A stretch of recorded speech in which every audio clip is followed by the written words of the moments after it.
Buenas tardes, mi nombre es Hugo Poveda, soy estudiante de la maestría en Educación Media por la SIC de la Universidad de San Buenaventura y hoy vamos a hablar sobre construcción de paz.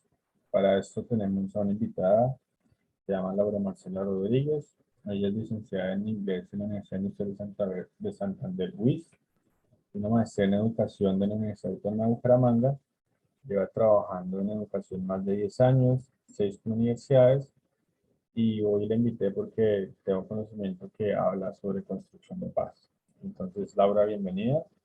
Y la primera pregunta es, ¿cómo ha sido su experiencia en las clases que maneja a nivel universitario para desarrollar estas temáticas relacionadas con la construcción de paz?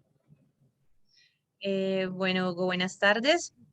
Bueno, con respecto a tu primera pregunta, bueno, contextualizo un poco. Yo en estos momentos estoy dando dos asignaturas.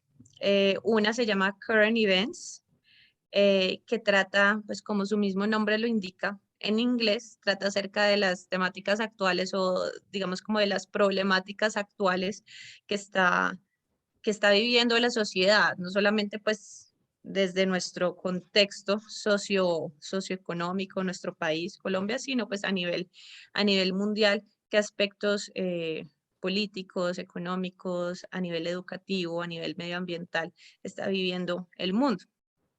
Y la otra clase se llama Introducción al campo profesional. Esta es una materia que se está dando en español y aborda diferentes enfoques educativos y diferentes métodos, diferentes modelos educativos pues, que los estudiantes deben saber pues, para salir como profesionales, no solamente de lengua, sino profesionales de una licenciatura.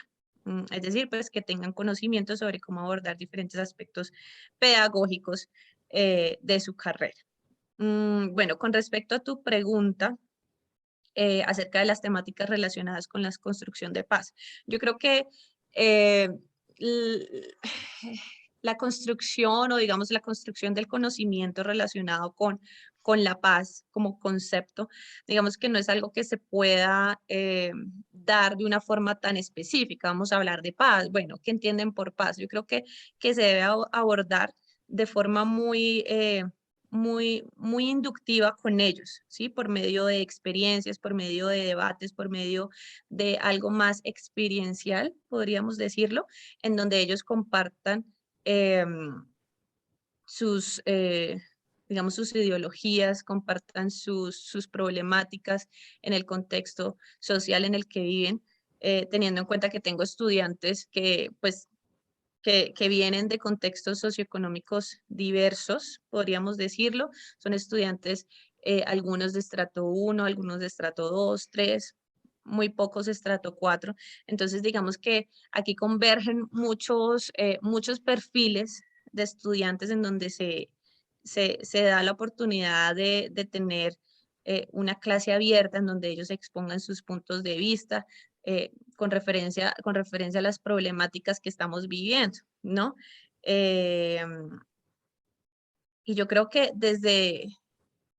pues digamos que eh, es muy pertinente tu pregunta en estos momentos porque la clase pasada empezamos una dinámica con estos estudiantes en la clase, que es acerca de los debates, ¿no?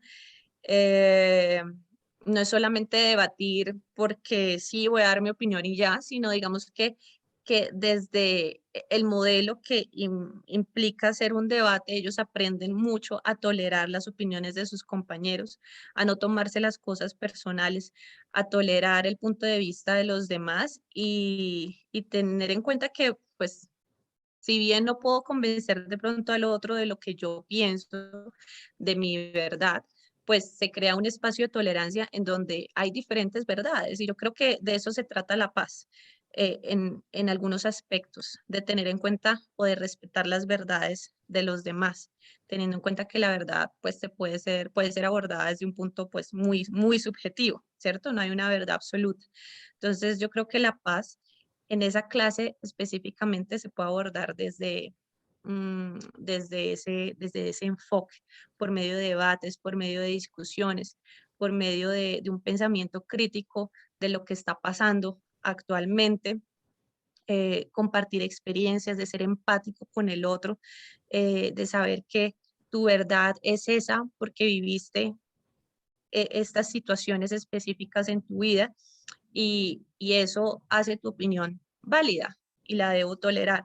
Entonces, eso es lo bonito de este tipo de clases en donde los estudiantes discuten, en donde no es el profesor simplemente el que propone una temática específica, sino son ellos mismos que van hilando la clase hacia una discusión pues rica, en donde pues hay un aprendizaje colectivo, ¿no? Con Eh, respecto a eso que dices, ¿qué cambios en el currículo o en las prácticas educativas se pueden plantear para que las escuelas se conviertan en entornos protectores y la educación contribuya a la formación de estas competencias? Yo creo que hace falta, bueno, primero que todo debe ser un currículo muy flexible y adaptativo, creería yo, a lo que el docente va viviendo, va experimentando en sus clases. Tenemos un currículo a veces muy estricto, muy fijo, de lo que el docente debe hacer, de los objetivos, y a veces nos amarramos muchísimo a esto como si fuera lo único y no podemos mirar hacia ningún otro lado porque es esto solamente lo que debemos hacer. Entonces yo creo que es importante tener en cuenta la flexibilidad del currículo, eh, tener en cuenta que hay un currículo oculto, que pues los docentes lo llamamos así, un currículo oculto, en donde a medida que vamos viendo cómo la clase va avanzando, puedo irme por otros lados, eh, obviamente sin dejar pues de un lado mis objetivos, mis propósitos, pero puedo irme hacia una enseñanza, un aprendizaje un poco más personalizado, diferenciado de lo que pues, los estudiantes necesitan, pues porque estamos en un mundo cambiante, no va a tener el mismo currículo durante más de 2 o me atrevería a decir durante más de un año. Entonces yo creo que es algo que se debe revisar a fondo, no solamente en cuanto a las temáticas, sino a la metodología que pues, se está implementando. Con respecto hacia, pues, hilándolo un poco más hacia la parte de la paz, la construcción de paz, creería que debería haber un currículum donde se tenga muchísimo más en cuenta las habilidades críticas, el pensamiento crítico de los estudiantes. Estamos enseñándoles simplemente a que aprendan un concepto, a que aprendan una teoría, aprendan una disciplina, pero no al saber qué hacer con esa disciplina o no los estamos enseñando y no les estamos dando las herramientas para poder solucionar problemas y enfrentarse a su vida profesional. Y cuando salgan, mucho de esta construcción de la paz tiene que ver con ese pensamiento crítico y el saber qué hacer en situaciones adversas. Perfecto. Muchas gracias, Laura. Eso era todo, una conversación muy productiva, muy buenas ideas. Gracias por compartir tu experiencia con nosotros. Vale, a ti. Feliz Chao. tarde. Chao.